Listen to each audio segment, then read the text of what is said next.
Olá, meus queridos amigos, tudo bem com vocês? Bem-vindos ao nosso canal Fala Sério Pastor. É muito bom ter vocês aqui. Olha só, chegamos à marca dos 90 mil inscritos. Que legal, hein? Isso demonstra a relevância do conteúdo que nós temos divulgado aqui em nosso canal, do conteúdo que nós temos trabalhado aqui, os assuntos, os temas bíblicos. E eu fico feliz em chegar a esta quantidade de inscritos, mas eu acredito que a gente pode chegar aos 100 mil inscritos logo, logo. Então, se você está assistindo esse vídeo e ainda não é inscrito no canal, dê essa força, se inscreva aí no nosso canal, deixe seu like e encaminhe esse vídeo para os seus amigos, eu tenho certeza que vai ajudá-los também. Você pode encaminhar sua pergunta para mim, é só você entrar no meu Instagram que está aparecendo aí embaixo, eu vou ter o privilégio de colocar você aqui no meu canal para a gente responder a pergunta que você fizer, tá bom? Então, fica com a gente até o final desse vídeo, eu tenho certeza que vai ser uma bênção para você.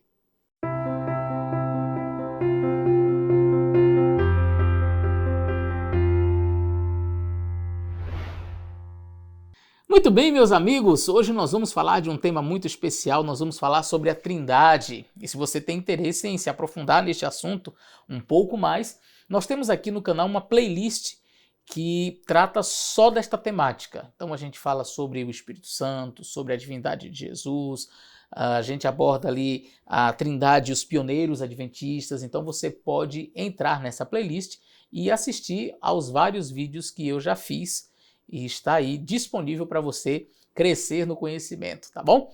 Hoje nós vamos responder uma pergunta bem interessante. A pergunta diz respeito à adoração ao Espírito Santo. Será que lá no céu, quando estivermos lá na eternidade, nós vamos adorar o Espírito Santo? O que você acha? Tem lá o Pai, o Filho e o Espírito Santo. Será que vamos ter esse privilégio de ver o Espírito Santo, de adorar ao Espírito Santo, de prostrar-se diante do Espírito Santo? Eu já digo para você que a resposta é sim. Sim, nós vamos adorar ao Espírito Santo. Naturalmente, porque ele faz parte da divindade. Nós temos uma única divindade. E esta única divindade, ela é manifesta em três pessoas, o Pai, o Filho e o Espírito Santo. Então, esta divindade triuna, que é um assunto completamente, inteiramente bíblico, estará presente conosco por toda a eternidade. Então, nós teremos o privilégio não somente de conhecer, mas adorar ao Pai, o Filho e o Espírito Santo. Algumas pessoas questionam o seguinte: pastor, mas na Bíblia nós não encontramos a palavra Trindade. Me mostre onde tem a palavra Trindade e aí eu vou acreditar que exista uma Trindade. Veja, a Bíblia ela não se preocupa em ser uma espécie de dicionário que traz vários termos e vai conceituando estes termos. Nós olhamos para o texto sagrado e não encontramos, por exemplo, a palavra milênio. A palavra milênio não aparece na Bíblia, mas a gente entende que um período de 1000 anos descrito no livro de Apocalipse é um milênio. A Bíblia não fala a palavra soteriologia, mas nós entendemos que a doutrina que estuda a salvação chama-se soteriologia. Então a Bíblia ela não está necessariamente preocupada em escrever expressões para conceituar alguma coisa. Você vai encontrar o conceito ali, você vai encontrar de maneira muito clara a presença da divindade triuna na palavra de Deus. E então, a conclusão é muito simples. Se eu tenho uma divindade triuna, o nome que damos para uma divindade em três pessoas é Trindade. Se fossem duas pessoas na divindade, seria uma bindade. Mas, como são três, nós usamos a expressão Trindade ou uma divindade triuna. Pastor, mas aí isso não é politeísmo? Não, não é politeísmo. E qual é a diferença, então, do politeísmo para o monoteísmo que acredita numa divindade triuna? Eu vou tentar discorrer aqui em termos bem simples para você. No politeísmo, nós temos várias divindades que disputam entre si e que têm poderes diferentes, autoridades diferentes. Um é mais forte, mais poderoso que o outro. Então você vai na cultura greco-romana, você vai encontrar divindades como Zeus, não é? Você vai encontrar Poseidon, Hades, Apolo, não sei se Apolo também, eu não sou muito bom né, nessas divindades pagãs, não. Mas você vai perceber que Zeus é o mais poderoso, e você tem Poseidon, e você cada deus tem um poder diferente, mas um é mais forte que o outro. E isso faz com que você tenha vários deuses. Porque você tem divindades com poderes diferentes, com forças diferentes, com propósitos diferentes e às vezes guerreando entre si. A divindade bíblica, mesmo poder, mesma autoridade, mesmo propósito, unidos em um só pensamento. Então, nós não temos diferença de poderes, nós temos funções diferentes, hierarquias talvez diferentes dentro da própria divindade, que eles mesmos estabeleceram. Jesus vai vir à Terra para salvar o homem. O Espírito Santo vem para ser o Consolador. Cada um na sua função, mas nenhum é mais poderoso, nenhum é mais forte, nenhum é mais do que o outro. É válido ressaltar, naturalmente, que Jesus, na condição de ser humano, tendo velado sua divindade e morando entre nós, limitando-se ao tempo e ao espaço, coisas que o nosso Deus é soberano, né? Foi ele quem fez o tempo e o espaço, mas agora ele se limita ao tempo e ao espaço. A Bíblia diz que ele esvaziou-se de si mesmo, então Jesus realmente não perdeu, mas ele velou a sua divindade para que pudesse estar entre os homens, e na condição de ser humano, Cristo age como nós deveríamos agir, como nós devemos agir através do seu exemplo, olhando para ele, mostrando total dependência para com Deus o Pai. Então, Jesus, ele nesta condição de ser humano, ele vai usar expressões como o Pai é maior do que eu vim aqui para fazer a vontade do meu Pai. Ele não está tratando ali necessariamente da sua divindade, ok? Então, é bem simples de a gente entender isso quando a gente olha para a Bíblia como um todo. E quando você olha para a Bíblia como um todo, você vai perceber que, de fato, Jesus, esse ser divino, esse ser poderoso, que fez todas as coisas, que nada do que foi feito sem ele, ok? Este que estava no princípio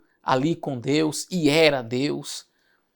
Então nós não temos essa diferença de poderes na divindade, porque senão seria de fato um politeísmo. Mas nós temos uma unidade, um único Deus, um Deus triuno. Mas e aí?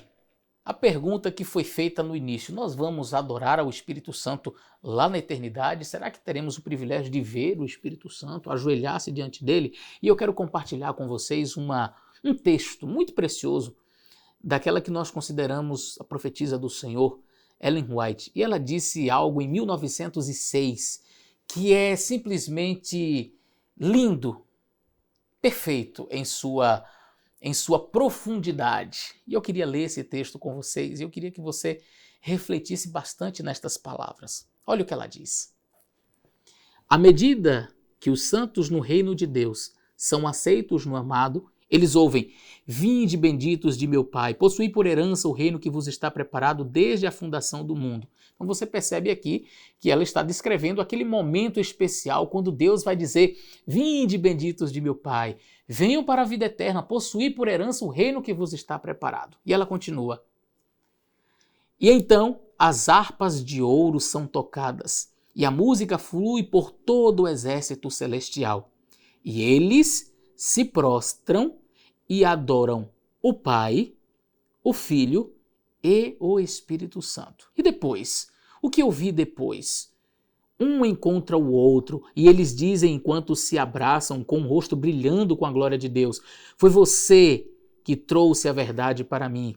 E eu não quis ouvir a princípio, mas sou tão feliz. Que encontro, que encontro. Coisa linda, não? Que texto precioso. Chegando na eternidade, ouvindo as palavras de Deus dizendo: vinde benditos de meu Pai, e teremos o privilégio de nos ajoelhar e adorar o Pai, o Filho e o Espírito Santo. Olha que texto maravilhoso. Então, quando alguém perguntar assim para você: mas nós vamos adorar o Espírito Santo lá no céu? Claro que sim, mas é óbvio que sim. Como é que eu estarei na presença deste Deus maravilhoso confortador, consolador e não vou adorá-lo? Claro que vamos adorar o Pai, o Filho e o Espírito Santo, como devemos fazer hoje. Adorar o Pai, o Filho e o Espírito Santo. Alguns antitrinitarianos, eles chegam a argumentar que Jesus Cristo, quando volta para o céu, envia o seu Espírito para que estivesse por meio do seu Espírito presente em todos os lugares. Portanto, eles chegam à conclusão de que o Espírito Santo é o próprio Jesus, mas de uma forma espiritual. Aí agora eu faço uma pergunta. Bom, vamos supor que este pensamento estivesse correto, de que o Espírito Santo é Jesus mesmo. A propósito, eu até tenho um vídeo aqui explicando uma passagem de Ellen White, onde ela diz, é ele mesmo, mas despido da personalidade humana. Esse texto é muito interessante, fantástico, e deve ser entendido dentro do próprio contexto que ela escreveu. Você vai encontrar na Bíblia, por exemplo, aquela passagem onde Jesus está falando sobre João Batista, e aí ele diz assim, olha, vocês estavam esperando Elias e tal. Pois eu vos digo, é ele mesmo. João Batista era Elias? Não. Mas quando Jesus disse é ele mesmo, é ou não é? É ele mesmo, o mesmo propósito, veio com a mesma missão, etc. Então, quando Ellen White diz que o Espírito Santo é ele mesmo, mas despido da personalidade humana, está falando da mesma forma como é dito ali no Evangelho, dizendo, olha, é ele mesmo, no mesmo propósito, na mesma função, com as mesmas ideias, com o mesmo foco, ok? Então, vamos supor que fosse verdade. Suponhamos que fosse verdade essa ideia de que não, o Espírito Santo é o mesmo Jesus, não é uma terceira pessoa na divindade. Aí eu digo, mas ok, por que não é uma terceira pessoa? Não, porque Jesus ele não poderia estar em todos os lugares, aí ele mesmo vem agora só que de forma espiritual, né? Um espírito, mas é ele mesmo, não é uma terceira pessoa. Ok, por causa da limitação do pecado, porque nós estamos aqui num contexto de pecado e o Espírito precisa atuar no coração de todos nós para nos convencer do pecado, da justiça e do juízo. Pergunta, e na eternidade? Quando não houver mais pecado? Quando estivermos salvos e na presença de Deus? Qual a necessidade agora de ter os três? Porque tudo bem, se você quer argumentar desse jeito e dizer, ok, o Espírito Santo é o próprio Jesus, mas ele veio de forma espiritual. Mas e agora que está lá no céu, todo mundo lá? Por que tem os três ali e nós vamos ajoelhar para adorar os três? Consegue explicar? Percebe como é tão frágil o argumento daqueles que não querem aceitar aquilo que está tão claro na palavra de Deus e também nos escritos da sua serva? Tão claro. O Espírito Santo, o Pai e o Filho. E nós vamos ajoelhar e vamos adorar. Quando isso? Lá no céu. Quando não houver mais pecado. Quando não houver mais a necessidade de, eu vou enviar o Espírito porque Jesus não vai estar presente em todos os lugares, então ele tem que enviar o Espírito. Não tem mais essa necessidade, todos já estão lá. Todos já estão lá. E mesmo todos estando lá, quem está lá? O Pai, o Filho e o Espírito Santo, para serem adorados por toda a eternidade. E eu terei o maior prazer, a maior alegria em adorar o Pai, o Filho e o Espírito Santo, que estiveram unidos desde sempre para a minha salvação. É triste quando alguns rejeitam a poderosa influência do Espírito Santo e dizem, não, ele não é uma terceira pessoa na divindade, é só um espírito, é um espírito que é compartilhado pelo Pai e pelo Filho, ele é o anjo Gabriel, ele é uma força, ele é uma energia, ele é o vento, ele é o sopro de Deus, ele é o próprio Jesus, tudo, o Espírito Santo acaba sendo tudo, menos o que ele realmente é, a terceira pessoa da divindade, o Deus Todo-Poderoso, que atua em nossos corações para nos convencer do pecado, da justiça e do juízo. Querido, sabe por que Satanás quer que você não entenda quem é o Espírito Santo? Porque ele sabe que no dia em que você compreender perfeitamente quem é o Espírito Santo e como ele atua, o poder de Satanás está limitado na sua vida. Quando o Espírito Santo trabalha no seu ser, Satanás não tem espaço. E é por isso que ele odeia, ele não quer que você tenha conhecimento de quem é o Espírito Santo e o que ele pode fazer. Não se deixe enganar por essas heresias que têm se levantado por aí. Entregue sua vida ao Senhor. Creia no Deus Todo-Poderoso, neste Deus triuno, que está empenhado em salvar você. Grande abraço e até o nosso próximo vídeo.